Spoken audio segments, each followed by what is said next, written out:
we're going live one more time to react to the United States women's national team clinching a spot in the 2023 Women's World Cup in Australia and New Zealand.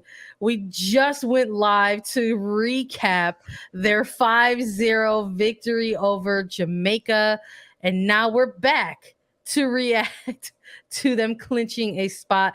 They did so by having that first lopsided victory against Jamaica, and then they needed to see the match between Haiti and Mexico, because if Haiti earned a result against tournament host Mexico, the United States were on their way to the 2023 World Cup. And that's how it played out. Lisa, I just saw you. How you doing today?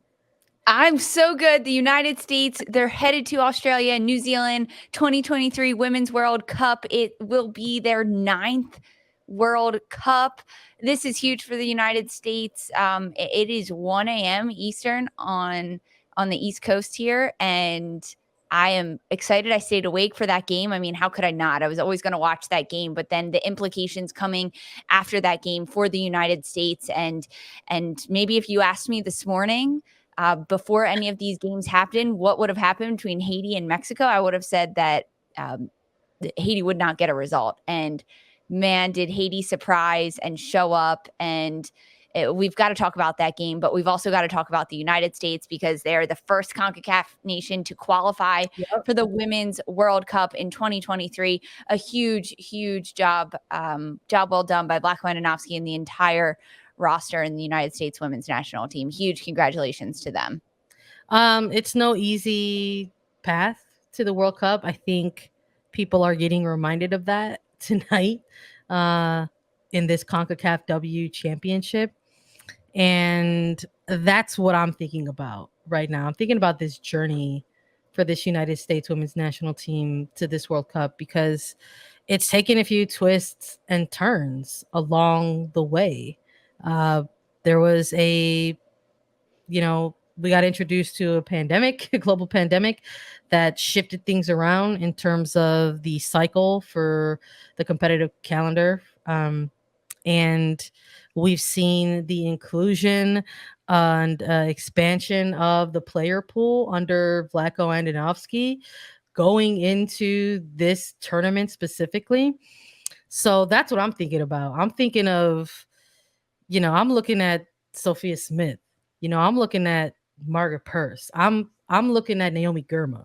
I'm looking at Trinity Alana Rodman Cook. is I'm on looking this at roster. Trinity Rodman. These are players. These are the players that clinched the spot in the 2023 FIFA World Cup. Those players. So I'm thinking of them tonight. Exactly. And even in this match that the U.S. played earlier against Jamaica, there was no Alex Morgan. There was no Megan Rapinoe. There was no Becky Sauerbrunn. There was no Kelly O'Hara.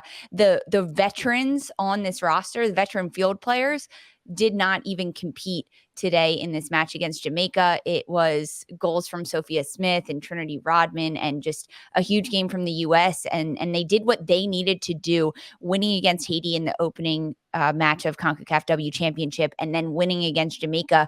And it could have come down to Monday's match against Mexico, but if Haiti got a result against Mexico tonight, which they did, an incredible 3-0 win for Haiti over Mexico, it punched the United States through. This is huge. They're now the 12th nation to have qualified for the Women's World Cup, the first of the CONCACAF nations to do it. There are still 3 guaranteed spots open for CONCACAF nations to push through to the Women's World Cup. There's a possible total of 6 because there's the Intercontinental Tournament, but the United States are the first one to do it.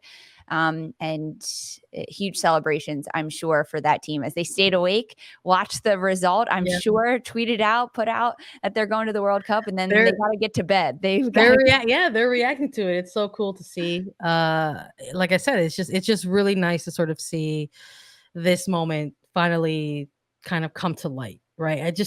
Literally, this tournament just started the other day.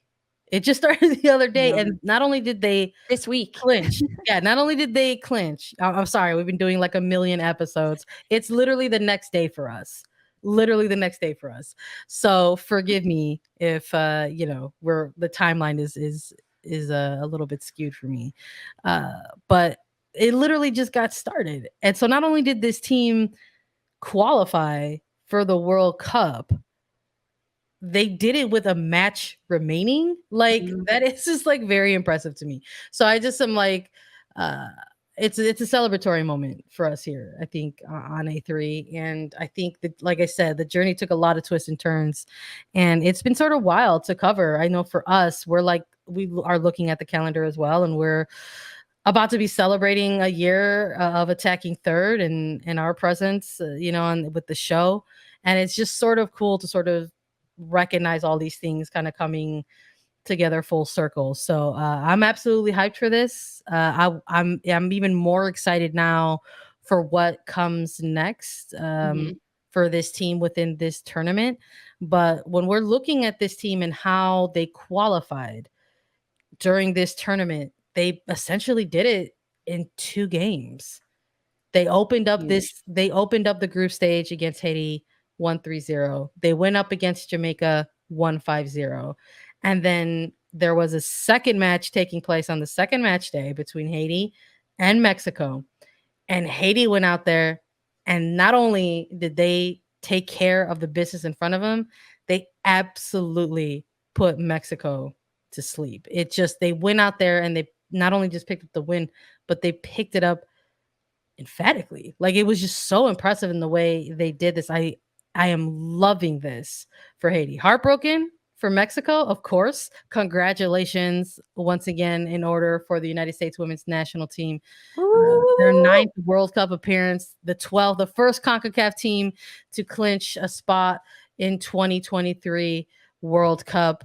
We're excited because we're going to get to cover more of their games and more of the action. Make sure you tune in to whenever we go live, whenever we do our previews, whenever we do recaps. Listen, it's after 1 a.m. for Lisa. It's Yes. after midnight for me. We're tired, but we're here with the energy. And listen, we want to thank you all so much for joining us whenever we do this. If you appreciate the work that we've been doing here on A3, we want to let you know that you can actually vote for us. We've been nominated as part of the Best Female Hosted Podcast and the People's Choice Podcast Awards. So, if you would like to vote for us, if you're watching us live, we have a QR code in the corner of this episode. You can go ahead and scan that.